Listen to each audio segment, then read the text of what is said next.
10 часов. Спать пора. А ну сон! Я же сон хотела рассказать. Сонечка, вот новый сон посмотришь и обязательно его расскажешь. А сейчас спать. Да, у тебя завтра день рождения, надо хорошенько выспаться. Так, быстренько переодеваемся в пижаму.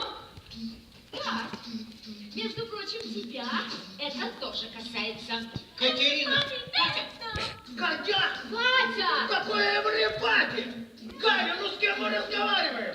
Я не знаю, с кем мы разговариваем. Катерина, спать! Пап, ну какой спать? Завтра же выходной. Я хочу тусоваться. Завтра может быть и выходной, а послезавтра